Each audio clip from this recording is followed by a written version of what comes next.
Karina, I've been meaning to ask you. Well, how much did you invest in that splendid house of yours, huh? The architecture, the gardens, it's all so grand. It must have been quite the sum, right? I've been admiring it from afar, and I can't help but wonder about its creation. Oh, Martha, hello. That's quite a forward question to spring upon me, don't you think? It's not exactly polite to inquire about someone's finances so abruptly. But yes, if you must know, the house is a significant investment, one that took years of careful planning and saving. Yes, well, I didn't mean to be impolite. It's just that, I've been considering my own living situation lately. And besides, it's not as if I'm asking about a stranger's house, right? We're practically family. I'm not sure I follow, Martha. What exactly are you driving at? Your questions seem to have some aspects that I just can't grasp. Is there something on your mind you'd like to discuss? It's simple, really. You have a magnificent home, one that anyone would be proud to live in. And Milton, God bless him, he's done well for the both of them, hasn't he? You have to wake up every day with gratitude for that luxury. I can't help but envy the life you've built. Oh, it's a fine house indeed. Milton and I have put a lot of love into making it a home. But are you suggesting… Speaking of which, I've been doing some thinking and I've decided that it's time for a change. I wanted to let you know that I'll be moving in with you and Milton next month. I hope you don't mind, but I could use the company, and your home seems like the perfect place to find solace. moving in? Next month? Martha, that's unexpected. I mean, it's not like we don't want you here, but that's a decision that we should discuss as a family, don't you think? Yes, the house is almost brand new, right? I remember walking through those luxurious hallways, the smell of fresh paint still lingering in the air. And I thought to myself, this is a house where one can grow old, a house where I can end my days in peace. But I did not foresee this development. End of your day. Martha, that's a pretty sick thought to have attached to our home. And you can't decide to move in without discussing it with us first. This is the house that Martin and I have dreamed of for many years. It's not a decision to be taken lightly. Oh, come now, Karina. You're taking me too literally. I don't plan on shuffling off this mortal coil the moment I step through the door.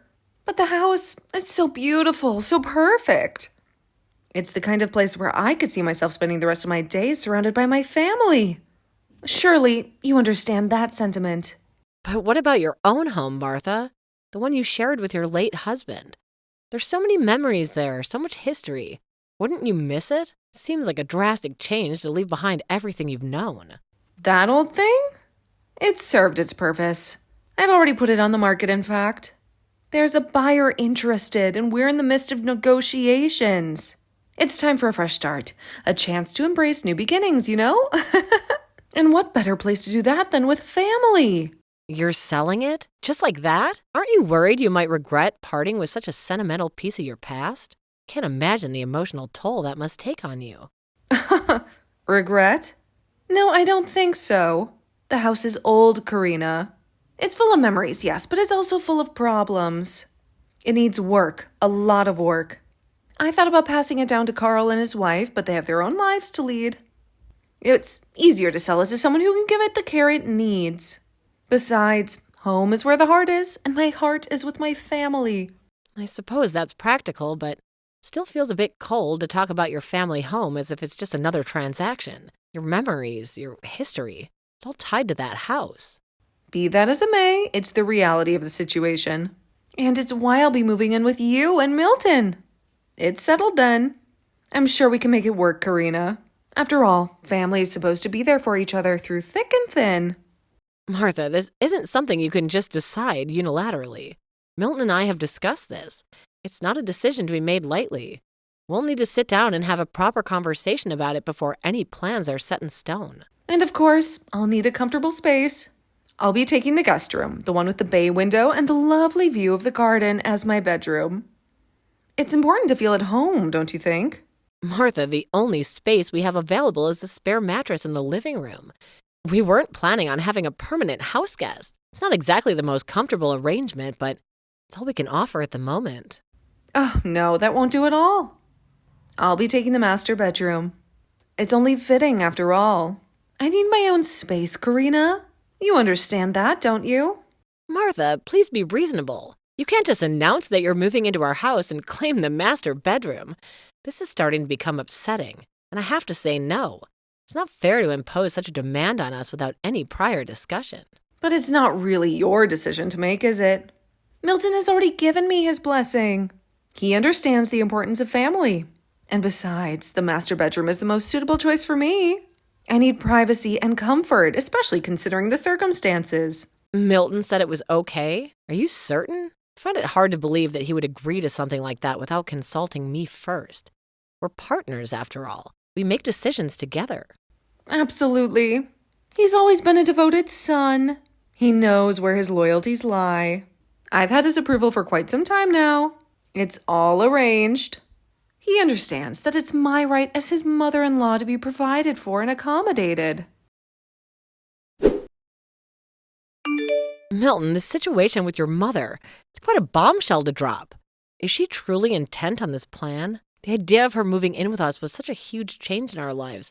I wasn't sure I was prepared for it. Karina, I'm sorry. I had intended to discuss this matter with you in quiet of our home before any of this came to light. I can see the displeasure written all over your face, and it weighs heavily on me. Your feelings in this matter are of great importance to me, and I should have consulted with you before making any decision.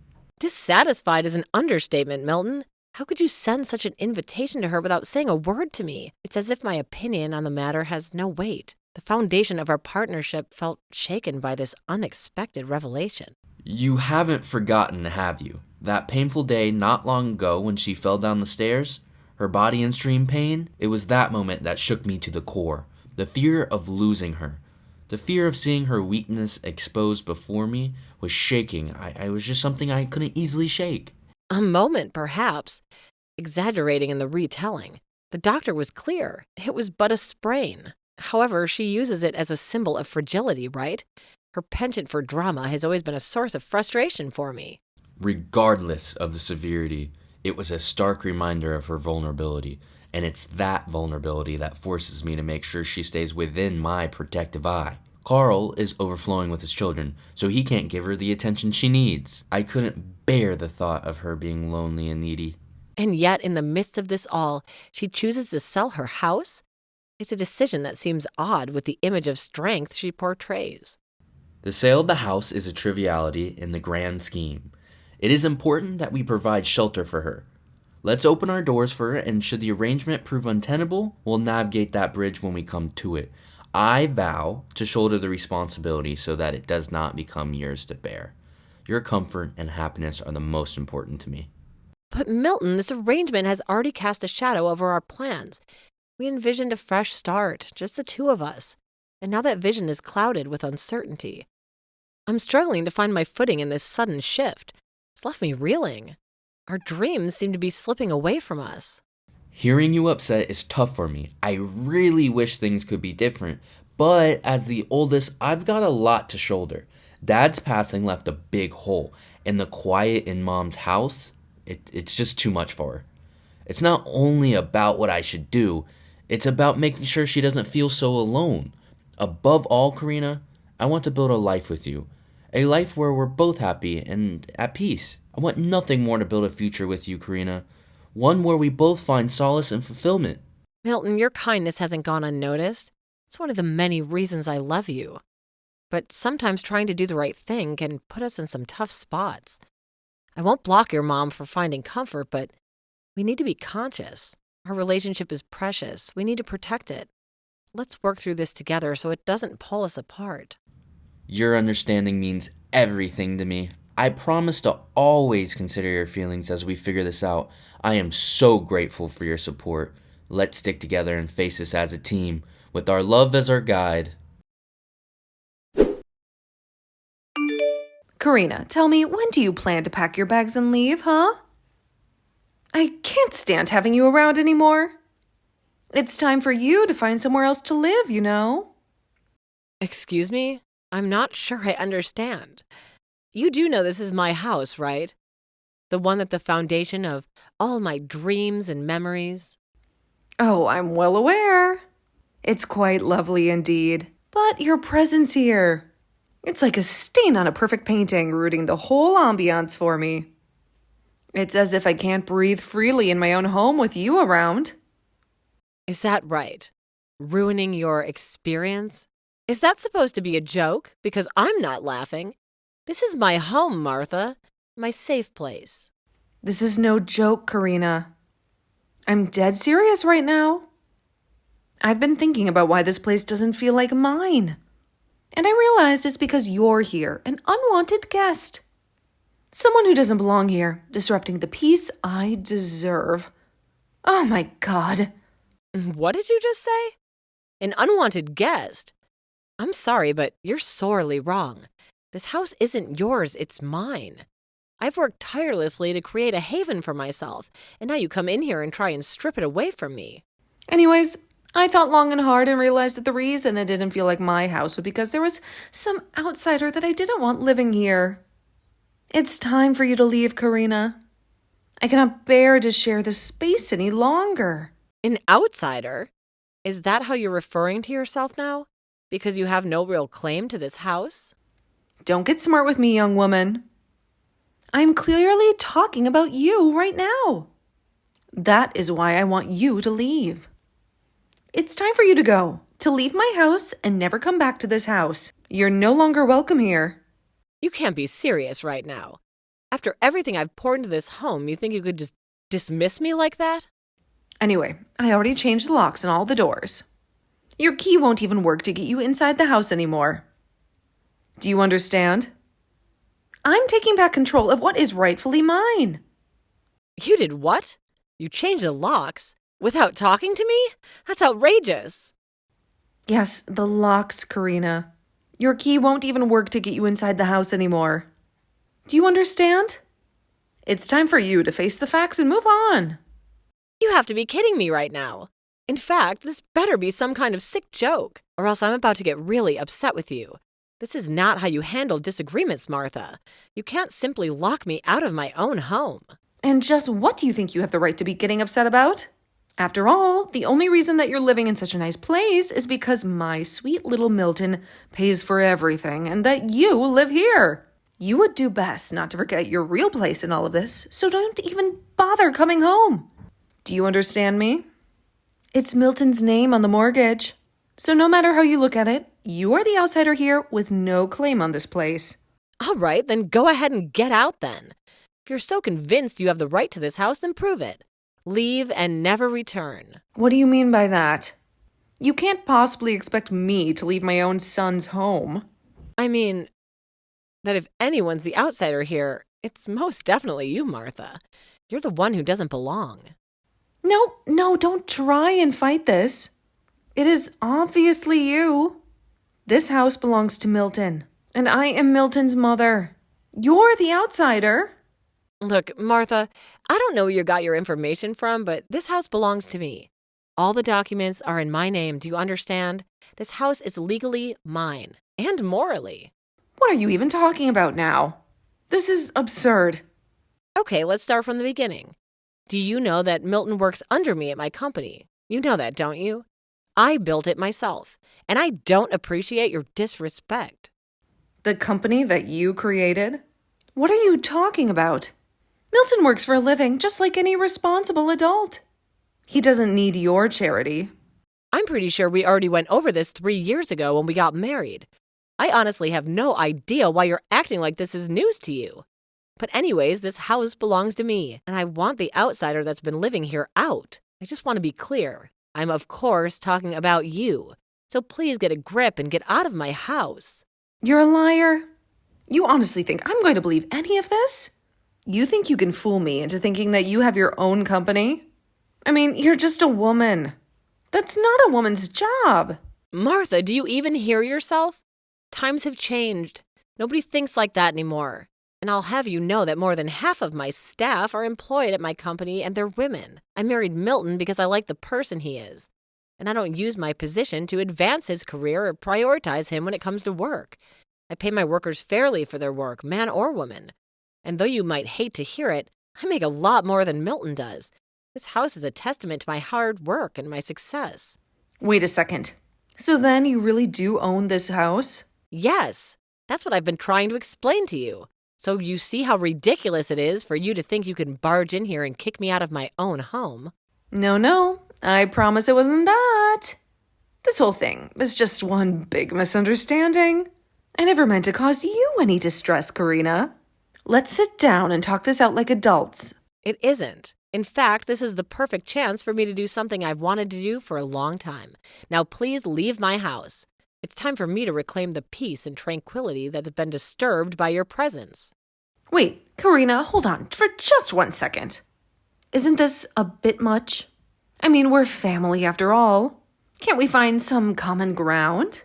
What's a bit much? Do you think you're the only one upset of having to share this house with an outsider? I mean, those are your own words, aren't they? Well, I've been upset about having to share my home with a certain outsider named Martha. And it's not just about you anymore. It's about reclaiming my sanctuary. But Milton told me it was okay if I came to live here, and he would never let you kick me out. After all, his love for me is much bigger than it is for you. Surely he wouldn't allow this. Actually, I was talking to Milton on the phone not that long ago. And yes, you're right. He was very upset. But not for the reasons you think. He's upset because he's finally realized the toll your presence is taking on our relationship. See, I told you that you could never kick me out without losing him. When you first moved here, Milton and I made the agreement that if there were problems that arose from you living here, that we would do what I thought was best for the situation. And after explaining to him about you, it seems your doting son has finally lost the patience that he once had for you. This isn't just about me, Martha. It's about what's best for Milton and me as well. You're not saying what I think you're saying, are you? You can't possibly mean. I'm afraid I am. It's time for you to face the consequences of your actions. You can't honestly intend to just cast me out and leave me to fend for myself, can you? We're family, Karina. Surely you have some compassion left in you. I think the phrase is you reap what you sow. You've made your choices, Martha. Now it's time to face the consequences. What are you talking about? I don't understand how you could be so heartless. I'm talking about the mess you've made in my home life for the past month. Honestly, you should be grateful that I haven't done this much sooner. But then again, you tried to run me out of my own home. To be honest, I was a bit surprised at first. I mean, it takes some serious nerve to try and kick someone out of their own home after you barge in. Is that supposed to be a compliment? Because it's not coming across that way. No, Martha. No, it is not. And to go so far as to change all the locks on a house that wasn't even yours? Well, I imagine it's probably too late to change them all back now. So I'll probably just have to replace them all again. But don't worry, you'll be getting a bill for it in the mail. You can't expect to vandalize our property and not face any consequences. But I was going to ask Milton to pay for all the work I did to replace them in the first place. He owes me that much. Oh man, you really are another kind of stupid, aren't you? I mean, you must really think that the world revolves around you, don't you? It's time for you to realize that your actions have consequences, Martha. I'm not going to sit here and let you talk to me like this. I demand respect. Well, the good news is you don't have to sit here and listen to anything. The only thing you have to do is get out of my house. Neither Milton nor I have any intention of letting you stay here any longer. It's time for you to accept the reality of the situation and move on. But this is my home now. You can't just kick me out of the place where I live. I've grown accustomed to the space, to the familiar creaks of the floorboard and the warmth of the sunlight streaming through the windows. No, it's not your home. And you're going back to your old place and you're moving in with Carl and his family. You may have taken temporary residence here, but this house belongs to me, legally and morally, and it's time for you to accept that. Are you crazy? They have 5 kids. I wouldn't even have a place to sleep if I moved back there now. Living in cramped quarters with a bustling family was never part of my retirement plans. I guess it's better than being on the streets, though, isn't it? Sometimes we have to make sacrifices for the sake of our own well-being. This isn't a game, Karina. And I refuse to play along. I won't go. I won't be cast aside like something of the past. Well, then I guess it's a good thing I called around and found a good senior home for you. A place where you'll be taken care of, where you won't have to worry about the burdens of household chores or the stresses of living alone. Excuse me? You did what? You have no right to make decisions about my life without consulting me first. I am still capable of making my own choices, thank you very much. I mean, you're lucky to have me as a business owner as your daughter-in-law. I don't know many people that would pay to have their mother-in-law taken care of at a retirement home. If I were you, I'd be on my knees thanking me for what I'm doing for you. It's a gesture of goodwill, Martha, one that you seem to overlook by your stubbornness. What are you even talking about? What is all this about a retirement home? I won't ever go and live in a place like that. I lose my freedom, my independence. I refuse to be institutionalized like some forgotten relic of the past. Okay, then. You're more than welcome to try and move to some other place with your own savings then. Because if you want my support, it's this or nothing. Especially after the way you forced your way into my new house and made a mess of all of it. I haven't had a peaceful moment to myself in this house since you moved in. I have half a mind to report you to the police for changing the locks, by the way. Moving out is probably your best choice right now, if I'm being honest. Please, Karina, there is no need for that kind of talk. Can't we just make up and start all over? I realize that I may have been overstepping my bounds a little, and I'm sorry for that. I'm willing to compromise and find a solution that benefits us both. We are so well past the point of you saying sorry and putting it behind us. Both Milton and I are completely out of patience with you. So enjoy your new life at the retirement home, Martha. It's time for you to face the consequences of your actions. Please, you can't just leave me behind like this. I'll be so lonely there. Is this how you want to treat your family? I don't want to hear it. Just a moment ago, you told me that you changed all the locks in my house so you can try and kick me out. I guess you'll just have to get used to your new life at the old folks' home. Enjoy your new life. Martha went so far as to change the locks and try and kick Karina out. But instead, she kicked herself out after finding out who really owned the house. It was a devastating blow to Martha's ego. Realizing that her perceived authority over the household was merely an illusion. Even Milton lost his temper and flipped out at Martha for all her selfishness. The tension between mother and son reached a boiling point, with Milton unleashing years of pent-up frustration and resentment. The confrontation left their relationship fractured, with wounds that may never fully heal. Karina was true to her word and paid for Martha's moving expenses, but didn't tell her that Martha was being sent to a retirement home all the way across the country. It was a bitter pill for Martha to swallow. Realizing her fate was being dictated by someone she considered beneath her, Martha can't stand her new life there and is trying to find a way to move out and bother her children again. The days at the retirement home stretched on endlessly, each moment filled with a longing for the life she once knew. I hear it's not going very well, though. Martha's desperation grows on with each passing day, her futile attempts at escape only serving to deepen her sense of hopelessness. The realization that she's truly alone in the world weighs heavily on her, a bitter reminder of the consequences of her actions. It's a stark lesson in the cost of pride and selfishness, one that Martha may never fully come to terms with.